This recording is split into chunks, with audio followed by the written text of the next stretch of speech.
talk about the final sacrament here, and that is either last rites or anointing of the sick. So I'm going to talk about what happens when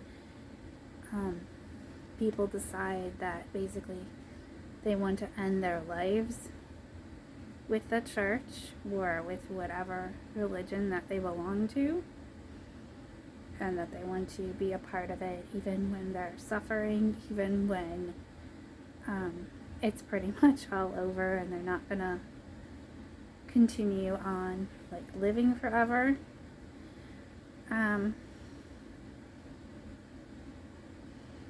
Now traditionally it's been like communion and anointing, essentially. It's not really like a big deal. Like initially it was like, you know, people wouldn't do it until like, oh, they're just like about to die. But see, the thing is, nobody knows exactly when they're gonna die. So well, some people do, but most people don't. Lots of times people just die like all of a sudden, and it's not like, you know, they have a lot of warning on that. But essentially the purpose of the sacrament is the reassurance for people that you will continue on with this in the afterlife. But the problem with that is when you get to the afterlife, you don't really know what that is. People think they know because the church tells them certain things about what the afterlife is supposed to be like. And if you're good, it's going to be like a choir of angels singing in heaven or something. I don't know. And people don't really know unless you've been there. But even if you've been there, you wouldn't necessarily go back to the same place where you were. So it's not a certainty. And people who say it is are probably just fooling themselves.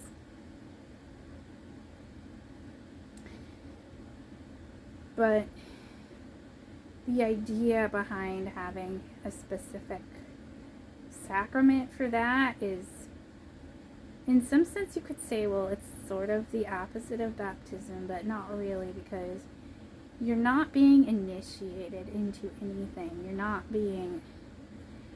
being introduced to anything new, or to like a whole new world or a new way of looking at things. Instead, what you're trying to do with the sacrament is you're trying to take the old ways and bring them into a new world. So it's not coming into a new perspective, it's taking this old perspective and bringing it somewhere else where it may not work at all, because you don't really know that. And I think it's critical for people to understand that, you know, when they take this sacrament, that it doesn't really mean that their afterlife is going to be like that. And, you know, because once this life is over, like, where you're going could be completely different, or maybe it will just be the same as this one. Like, you don't know that. I mean, for instance, the church says if you kill yourself, you'll go to hell. Well, what is hell? Well, it's probably where you already are, because that's why you're killing yourself. So don't you think maybe you would just go back to where you are, because that would like make the most sense? Except, you know, a few things would probably be different. Maybe not, because, you know, if eternal torment is where you are right now, then, you know, why change anything? Just leave it like that, right? I guess that's kind of a disturbing way of putting it.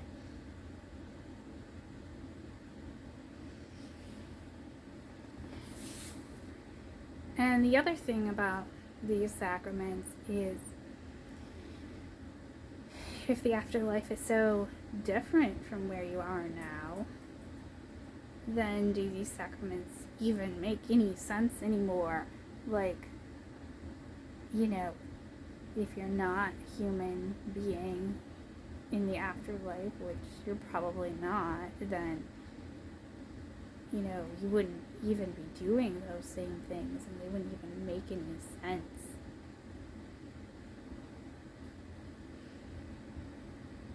So, although I wouldn't rate that as the worst sacrament, but that doesn't mean that it's particularly helpful either.